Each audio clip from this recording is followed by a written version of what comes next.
Put through by Greenhoff. Jones is after it. Pearson shot, goal!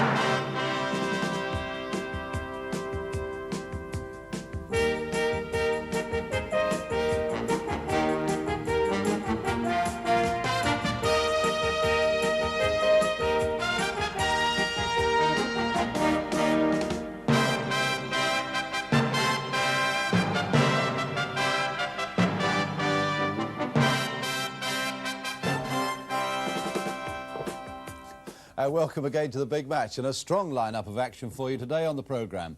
For our main match, we're going into the second division for some really excellent stuff as Crystal Palace meet Southampton, two teams aiming for the top. And we're going to back that up with two matches from the first division. What really could be better than Leeds United against Liverpool? And we finish up with Wolverhampton Wanderers against West Ham United. Our guest this week on the programme is the Southampton captain, Alan Ball, talking about his club and about England. But first we move off to South London for the second division battle between Crystal Palace and Southampton. The Eagles are back in business at Selhurst Park, and Rashid Harcook returns for Crystal Palace after being dropped from last week's game at Stoke. Peter Osgood is back in London for Southampton on a ground where he was so often the scourge of Palace during his Chelsea days. And Alan Ball back in town on a ground that he'll remember well with Arsenal. These then are the two teams. Crystal Palace without central defender Ian Evans, a broken leg, and midfield man George Graham, automatically suspended after being sent off last week. Peter Wall continues in the defence, and Jerry Murphy, another of these Palace youngsters, is the substitute. But for Jeff Bourne, there's an old score to settle. He missed a penalty with the last kick of extra time at Southampton earlier this season that knocked Palace out of the League Cup. Southampton come with this side, and again their problem is that they are still not convincing enough away from home. But they do look a well-balanced side, and nobody is shining more for them this season than young Steve Williams at number 4. It'll be interesting to see how Palace cope with him and with that famous double spearhead of Phil Boyer and Ted McDougall. The referee is Mr. B.H. Daniels. He comes from Essex, and now the big crowd is ready for the first whistle. So Crystal Palace all in white, attacking the goal to our left, get us underway. Southampton today in their change strip of yellow shirts and blue shorts. Palace, who've lost 2 of their last 3 games, stopped their momentum a little bit as they went roaring towards the top of the second, but it was a good win of theirs at Stoke last week. On a foul straight away on the Palace number 10, Jeff Bourne, by Mike Pickering. And Dave Swindlehurst on that far side with the free kick. Hit in a bit lower. Nicky Holmes only half got that away. In fact, didn't get it away. Hilaire trying to make something of it. A bit of muddle here. Swindlehurst coming in, challenged by David Peach. And now McDougall. Well, a lucky half-minute or so there until the ball now comes to Kenny Sansom. Back to Tony Burns.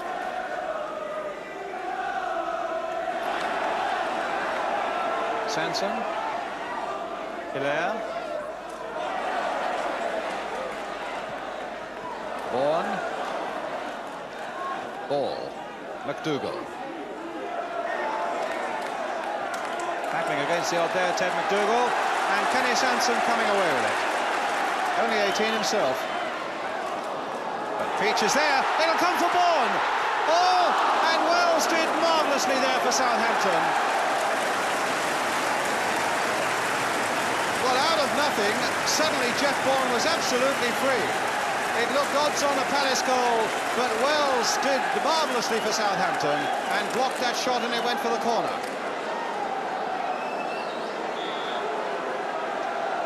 So Harcook with a corner, floated in there. They're all lining up, and they all failed to get it. In the end, Perrin very nearly made it. In the end, it was Peach who got it away for Southampton. Tremendous goal that Steve Perrin scored last week at Stoke, and Vince Hilaire, the number 9, we saw score on the opening day of the season at Millwall. McDougall, all cut out nicely by Harcook. But now, is Williams going to get up there?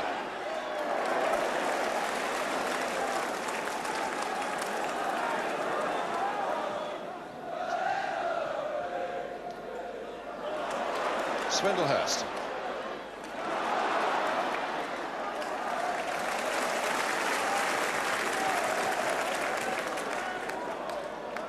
Bourne.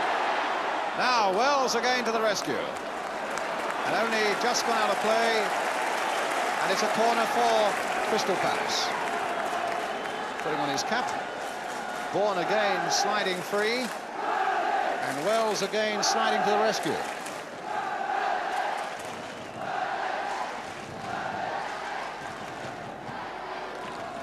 Quite a crowd in that goal mouth now. Harcourt takes another corner. Perrin was first to touch it there. Hilaire hitting it straight back. And it hit Osgood. And a goal by Perrin. Given 1-0.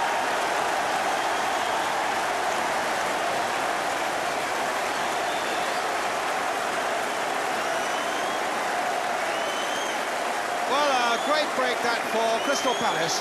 What a shot it was by Vince Hilaire. It almost winded Peter Osgood, and before he got his breath back, or Southampton had either, there was Perrin putting it wide of Wells. 1-0. Mike Pickering now. Boyer struggling to get after that one. Wall has gone with him.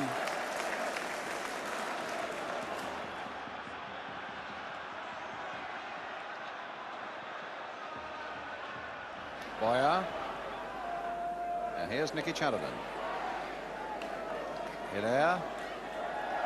And Southampton throw.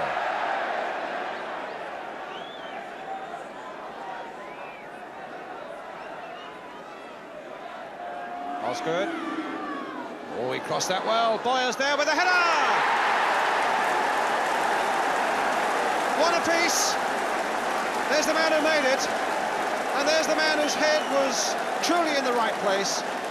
A lovely cross from Peter Osgood under a bit of pressure. And Boyer, not the biggest of men, nonetheless was up well. Wide of Tony Burns, 1-1.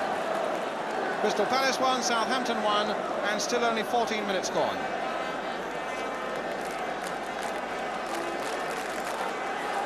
Well, for so many years when he came with Chelsea to these parts, Peter Osgood caused so many problems here. He's taken 14 minutes to cause another one. Ball there, challenging Perrin. Perrin finding Hilaire.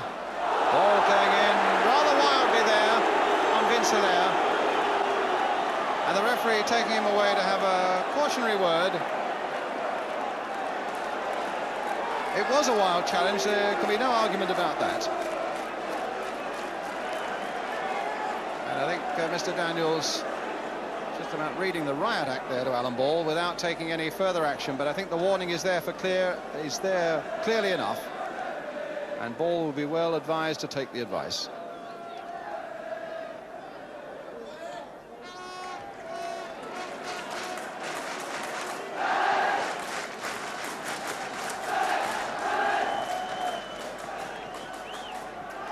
Hinchelwood with the throw.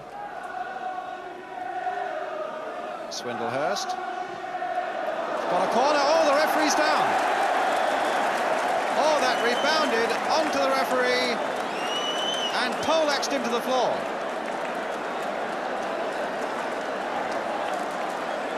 Swindlehurst tried to get it over, whacked the ball, a rebound, and the referee there is in need of some attention. Embarrassing for him and painful. Oh. But he's all right to go on. Oh, yes. He really felt that. Now, if I remember rightly, it's a corner. I wonder if he remembers. Yes, it's a corner. And here it comes. Floating in.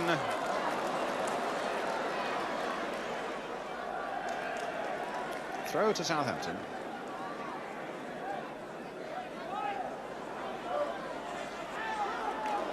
Williams. Oh, a bad challenge there by Harcourt. And that's a free kick to Southampton.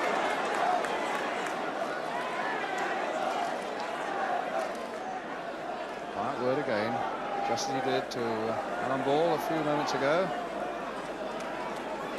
And a free kick to Southampton.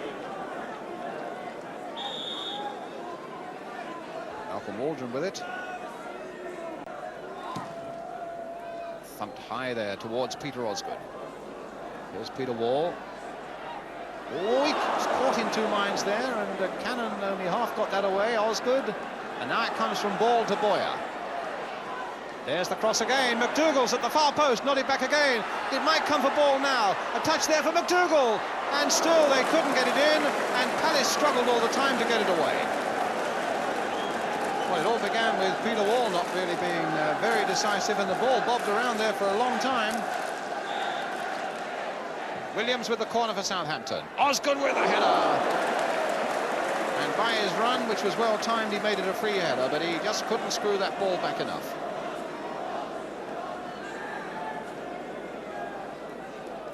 Well, the game always had the look of being the sort of game that would have plenty of open football and attractive football and a few goals, and it's at the moment living up to its billing. Accidental bump there as Nicol made tracks for that ball.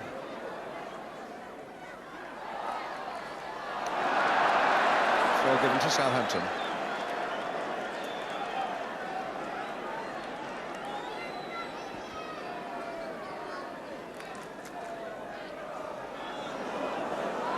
Here's Nicol.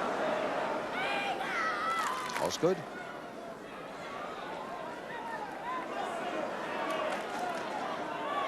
Ball. Holmes right back there.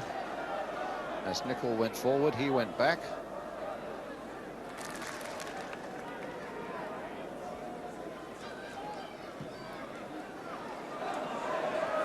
Nicol up so well. Perrin in first. Hilaire.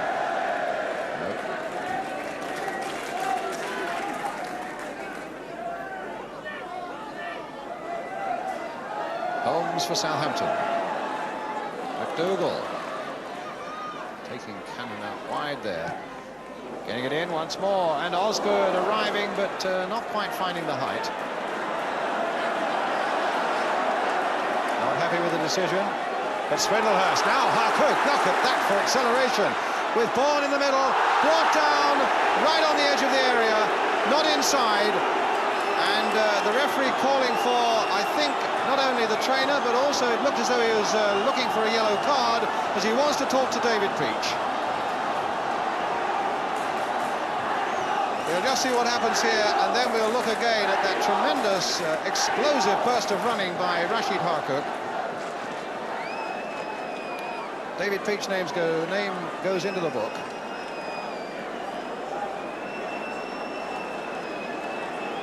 Check the time. Back of the notebook. A yellow cover. A yellow card. Tremendous burst there by Harcourt. Great acceleration. And a lot of Palace fans felt that that challenge from Peach was inside the box. But referee Daniels said outside.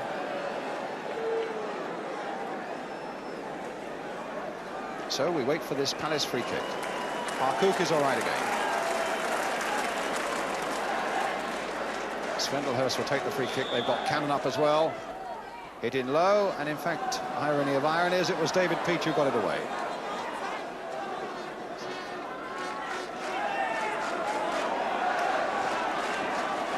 Still waiting for Sanson to take the throw. It's not a bad long throw. Chris Nicol up well. Pickering on his way. Wall now for Palace.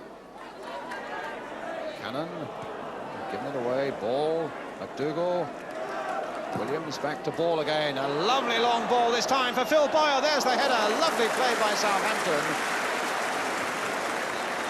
Really beautiful move.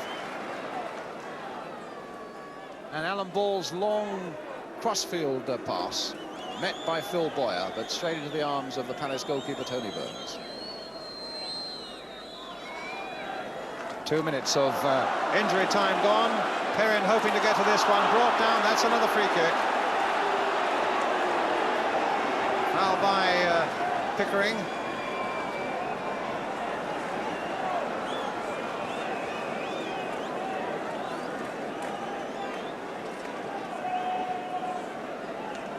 Well, this will be almost the last bit of action of the first half. Dave Swindlehurst with the free kick for Crystal Palace. Floated there again. Osgood tried to get up there. Waldron just turning it back. And indeed, there goes the whistle for half-time. One apiece. Steve Perrin having scored for Crystal Palace. And then Phil Boyer with a lovely header. from Peter Osgood's cross, making the equaliser for Southampton. But the thought that there should be a lot of good football still left in this game. Let's hope it's produced for us in the second half. A half-time score then at Selhurst Park. Crystal Palace 1, Southampton 1. We'll be right back with that second half.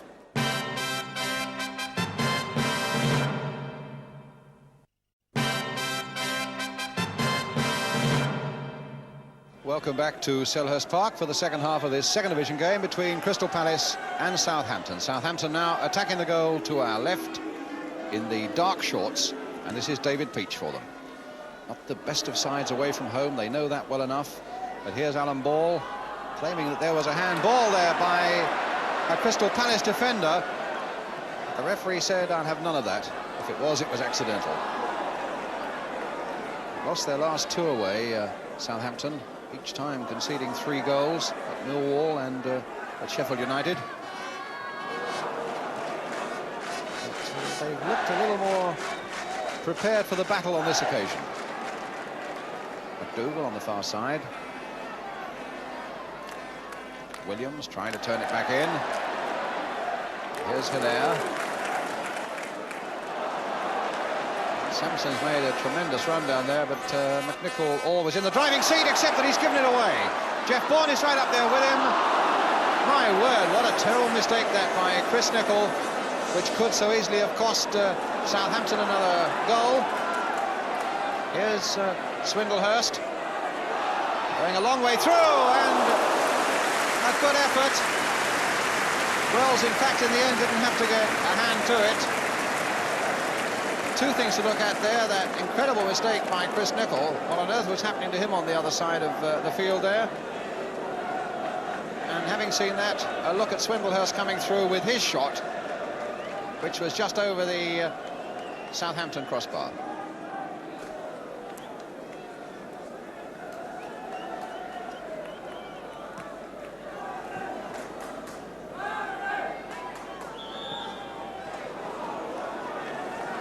Foul there apparently by Peter Wall on Phil Boyer.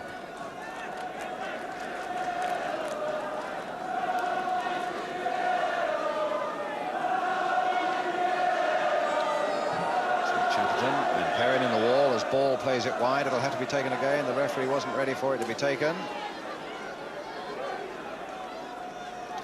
4 men in the Palace wall. Perrin, Chatterton, Hilaire and Bourne. They are. This time Steve Williams trying to play it through for Osgood, and now for Alan Ball. Oh, and he had a great chance there, and Peter Wall and Tony Burns between them denied it. A nicely taken free kick though by Williams. Osgood, a beautiful little pass for Ball, who kept running, and then Wall and Burns again rescuing Palace. A very, very good free kick move by Southampton.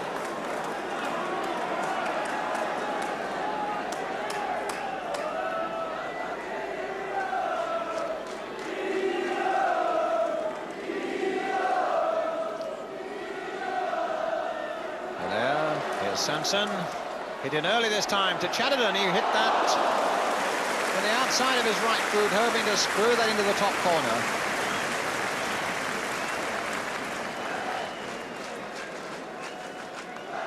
Good try that by Palace.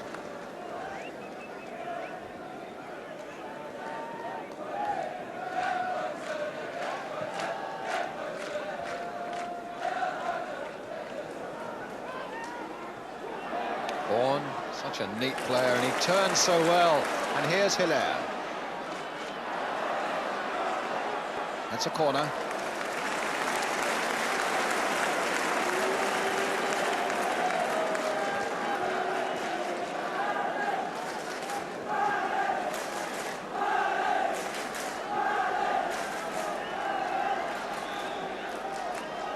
Harcourt again with this corner for Crystal Palace.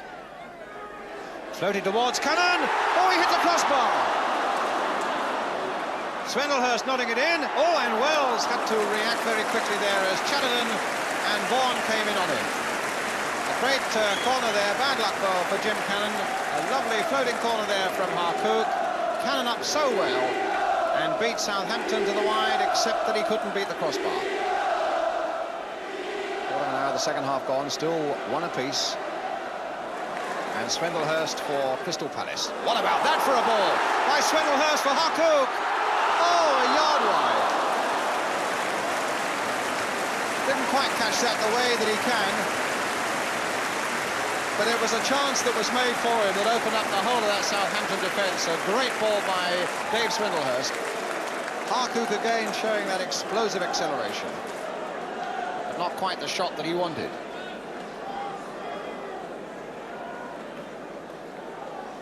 Palace really playing quite well at the moment when you consider they're without Ian Evans and George Graham. Two men who have a great influence on this side.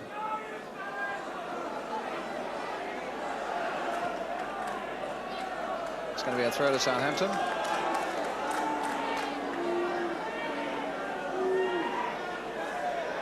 Osgood. Holmes. Played in for McDougall. Touched on again. And it's a goal there by Nicky Holmes. And Southampton go into the lead.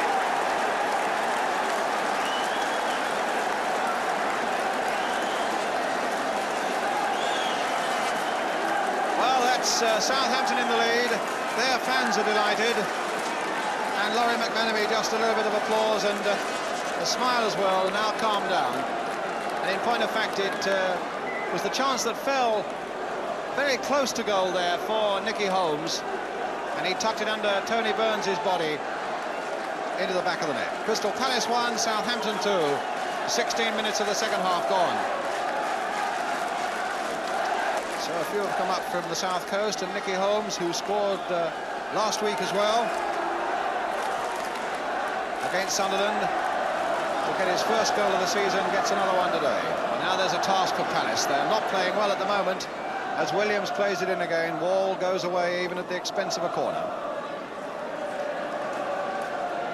They looked so bright in the opening quarter of an hour of this second half, Palace, as though they were really beginning to get on top. Having hit the crossbar, and a shot from Harcourt was just that little bit wide. Suddenly they find themselves a goal down and really up against it now as Southampton come for them again. Osgood going for this one. And now Perrin.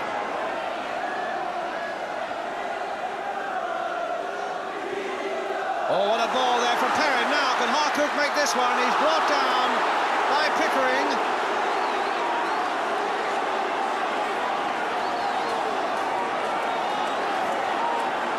Now whether Pickering is hurt or whether he's playing up a little bit, I don't know. Certainly Harcourt was striding through there like a man with his eye on a goal. Down he went. So Laurie McManamy wondering what's going to be the outcome now. I don't know whether the referee is waiting for Pickering to recover so he can have a word with him. He is.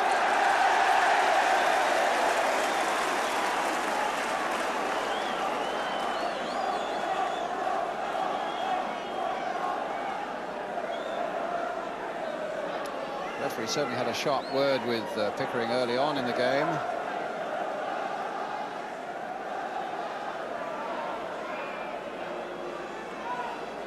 And a yellow card for him.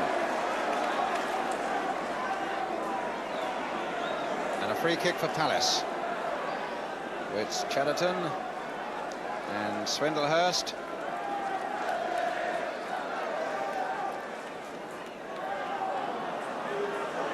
Well, that gives him the extra yard, I suppose, away from the wall.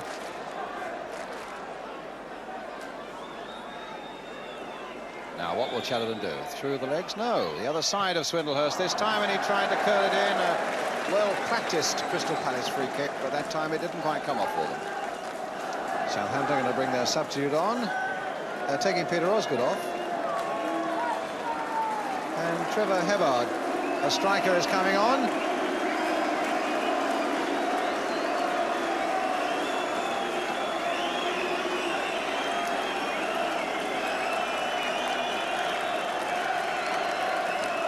He's had a fair game, actually, Peter Osgood.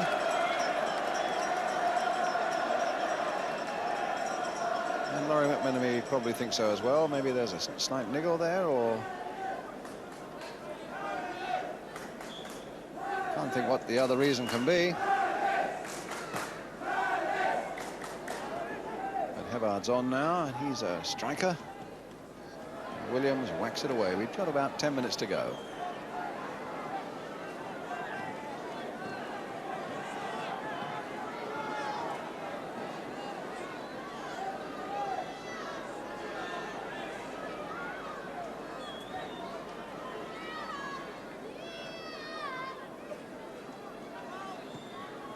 Holmes planning it forward.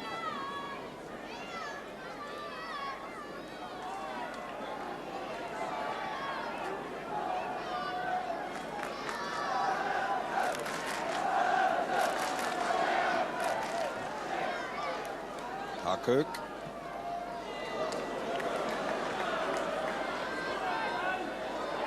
Swindlehurst. Cannon.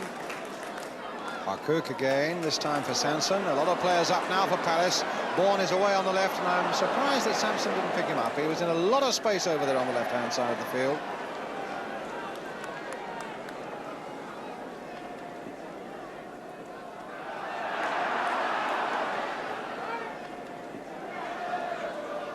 Palace's throw. Here's Jeff Bourne. Hooked in once more. Peach getting it away, not very far. Can Hilaire turn it back? It was spinning wildly there, and it just wouldn't go for Palace. David Peach, I think, claiming it's a goal kick at the point of fact. Peach, in trying to clear it, he claims he must have hit a Palace player, and the ball spun away towards Hilaire over the byline, and indeed it is a goal kick.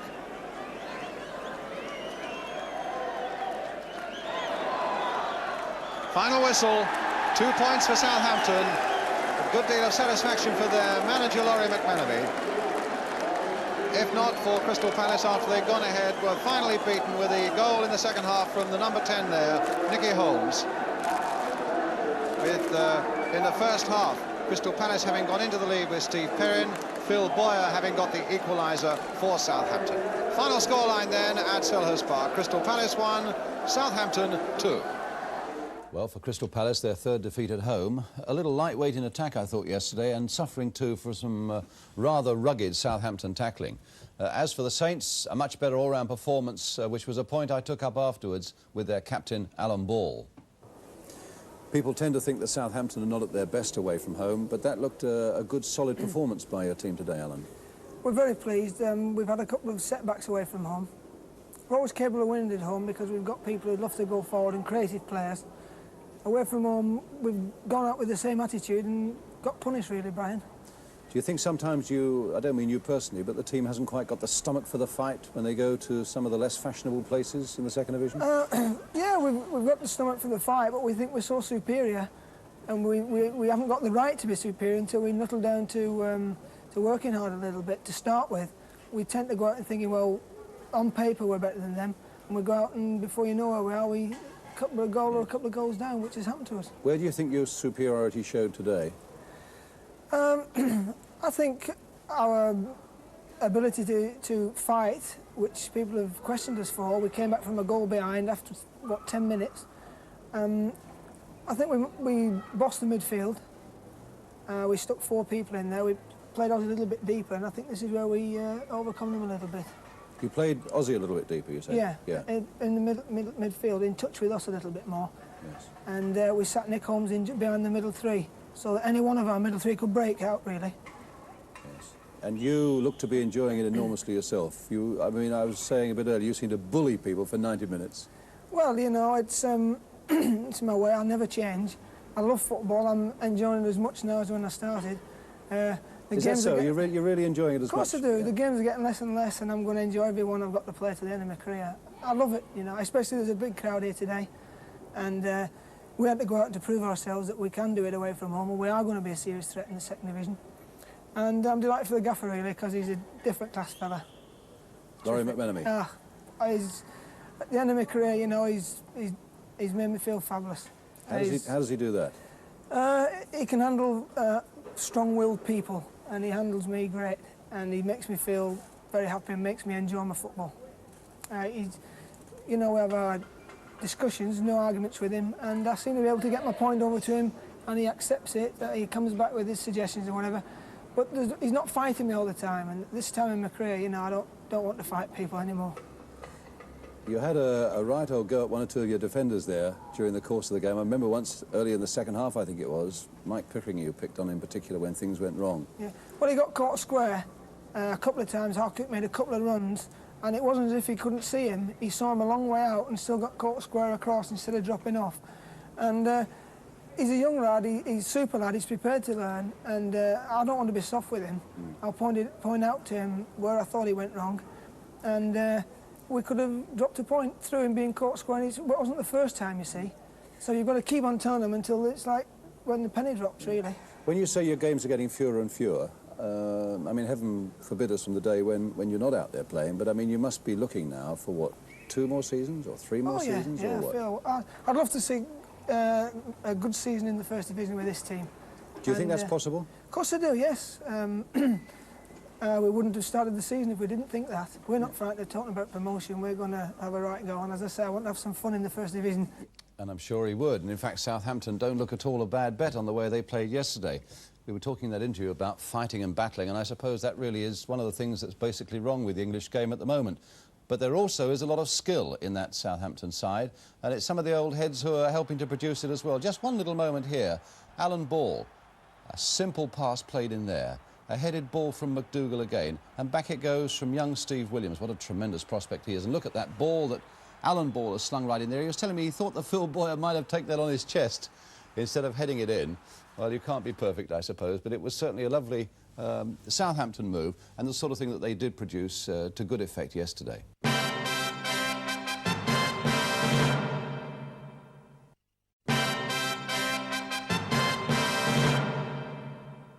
Our second match today takes us to Elland Road for Leeds United's match against Liverpool. Leeds without Joe Jordan after his Scottish triumph. Liverpool with their full England squad, who really have kept the club nonetheless within reach of the top again this season. The commentator is Martin Tyler. The pictures come from Yorkshire Television. Leeds United are in white. Curry. Dalglish tackling back. Now Kennedy. Liverpool don't usually have to look too far for a supporting player. On that occasion it was Jones. Now Callaghan. Jones has stayed forward. Kennedy has got a lot of room. Putting it in towards Joey Jones. It looked for a second as though that was going to creep inside the far post. Kennedy with all the time in the world to measure the cross, and the fullback had stayed up. Thomas fighting for it. Difficult situation for the youngster to come in instead of Joe Jordan. Hanson got there before him that time, but it's a Leeds throw.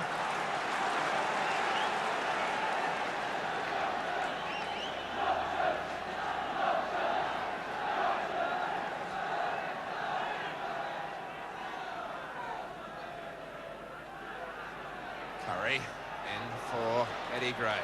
And Thomas is onside and scores!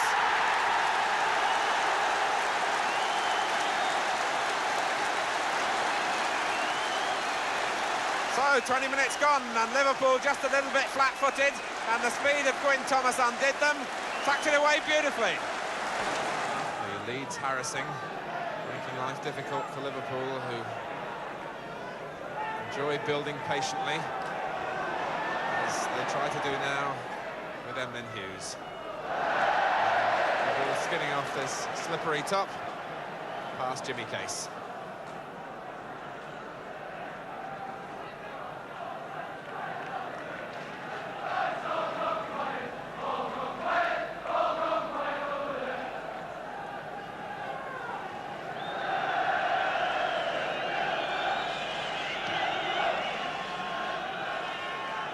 Bumping and boring going on, and it's Jones who is penalised. So Leeds will wait while McQueen moves forward, and it comes towards the big centre half. Oh, and it hits the post off the goalkeeper's hand, and Liverpool still battling to get it away.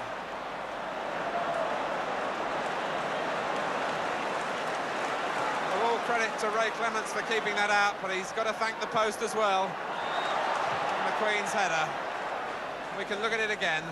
The free kick was delayed until McQueen got there, and got there he did. And there's Clements, just a touch onto the post, and eventually Liverpool scramble it away.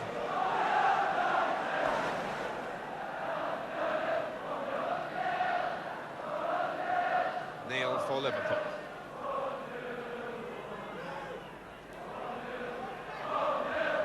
On for Highway.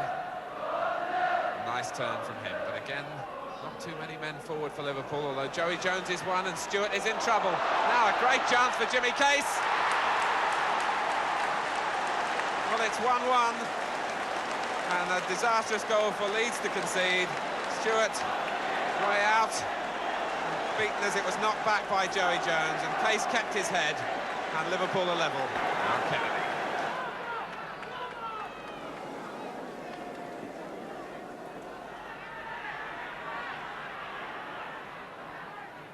Callaghan. Now Joey Jones. Case has drawn Frank Gray right across. There might be space at the far post, although Curry's back watching it as it comes in towards Dalglish. Down for Case. So simple.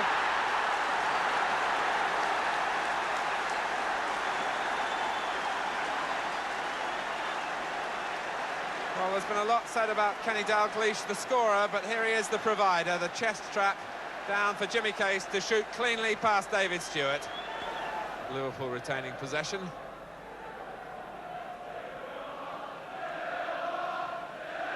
Oh, and Dalglish has got away again. And he's in for number 3. If he can keep his composure, well, perhaps just a little too cool in the end, allowing Stewart to get back. One or two Leeds players thought, A, he might have been offside, B, he might have handled the ball. But it was a chance, and it was a chance that was missed. So Liverpool go pounding on there, 1 point behind Nottingham Forest now at the top of the First Division. Just time for one letter today, which comes from Mr. J.R. Jackson of Streatham in London, who reminds us of the amazing goal-scoring record that Everton's Bob Latchford has at Queen's Park Rangers, remembering the 4, of course, he scored there on the big match last week. 2 more last season in a 4-0 win for Everton. And had we forgotten, says Mr. Jackson, that he scored twice there as far back as 1970, when Bob was a Birmingham City player in a match, of course, best remembered for a Rodney Marsh hat-trick. QPR beat Birmingham 5-2 that day. You ought to listen up for some familiar names. Ron Hunt. And now Gillard. Marsh was calling for it, and a slip there allows Marsh to go in! A goal by Marsh! Well, certainly Mike Kelly's been pretty busy in this opening quarter of an hour or so. Rangers leading by a goal to 0, scored by Rodney Marsh. And now Mike Ferguson with the corner, Clement right up there, as you'll see. Marsh getting ahead to it! Oh, Rodney Marsh! Pumped in there by Thompson for Latchford. Surprising how much time Latchford was given. Summerhill! Oh, magnificent save! And a goal! Oh, good play there by Ferguson. Flick forward now for Morgan. He's got Marsh over on the right. Here's Marsh. And a tremendous break by Venables now. Oh, what a good... Is it a goal? It is! Beard right out there still. Malcolm Beard. A little chip through there for Summerhill. Taken well on the body twice. Across their goal. Latchford! Oh, a goal and a good one. Venables shielding the ball well. Ferguson to pump it across again, and McCullough goes in! Summerhill harried and hustled all the way by Clement, and hustled into an error, and Ferguson is right there in the middle of it. Will it come through to Marsh? Oh, look at that for skill by Marsh! Oh, and what a goal! Rodney Marsh's hat-trick!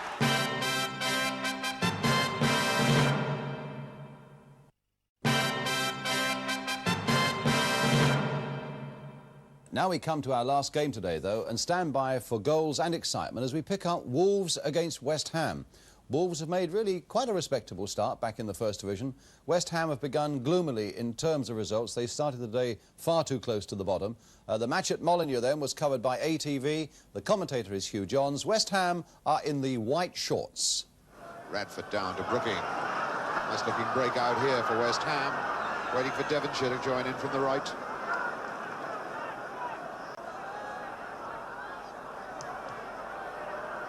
And we're fortunate to get a second chance at that. Devonshire has run himself into a difficult position, so Lampard now. Brooking. It's Pike. Oh, it's an awkward one, and it could still be trouble, and it's a goal! Tremendous backspin.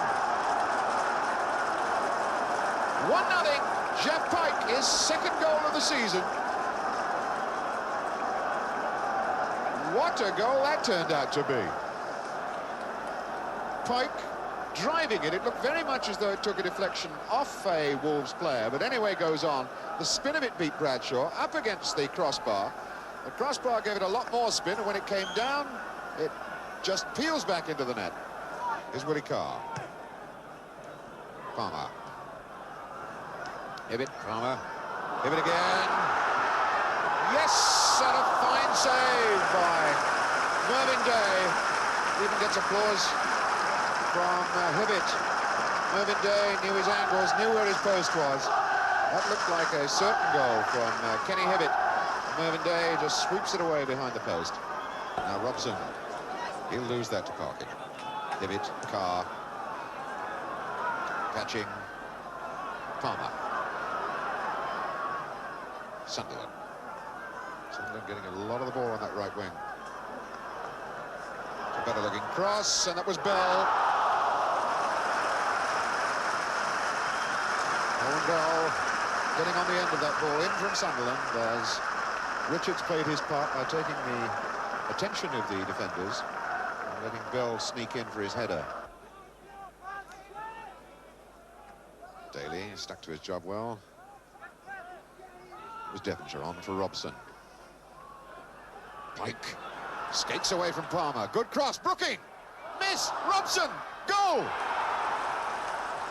2-0 West Ham. 36 minutes of this first half gone. Well, that was so beautiful, particularly from the moment that Pike took over like greased lightning down the left-hand side. Cut a beautiful ball in for Brooking. He miskicked completely, fooled the Wolves defenders, and Robson then had an open goal to shoot at, and that was goal number 188 in his league career.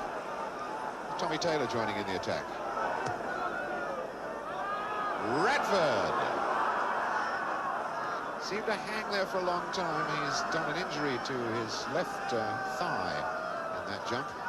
There's John Radford. Yes, that's not the way he walks normally. Here comes Palmer. Sets Richards free down the right. And he did very well to even reach the ball. So it's a throw-in instead of a goal kick, which is what would have happened if Richards hadn't given it some steam down the wing. Is Brooking. Stopped by Patching, so it's a West Ham ball.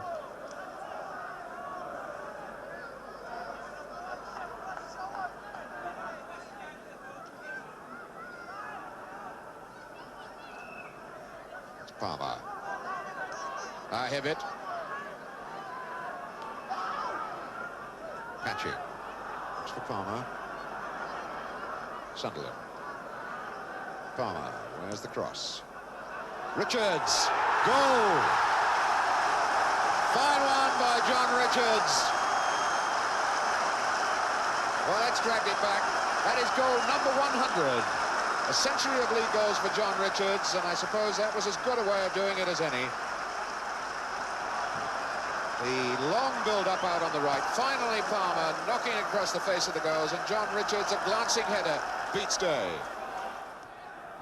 West Ham bringing men back. Is Daly. Carr. Skates away from Devonshire. There's the cross ball. Brooking's header out.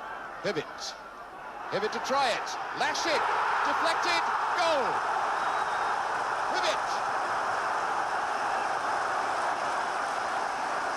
39 minutes into the second half, and it's tied up at 2-2. And Mervyn Day, stunned by the ferocity of the shot, and by the deflection. Willie Carr going down into the corner, lobbing a high one in. Brookings' header out, drops to Hibbett, measures himself up, dramatically drives it. I'm sure it took a deflection to go in past Day. West Ham, I'm quite sure, a little sore after being 2-0 up to finally come away 2-2. But certainly looked a much better performance by them, though they're still in 20th place in the First Division. But something there to build on, let's hope. And so, with our apologies to Mr. Stevens at Wolverhampton and Mr. Daniels at Crystal Palace, those moments that the crowds always seem to love for some reason, and referees everywhere dread.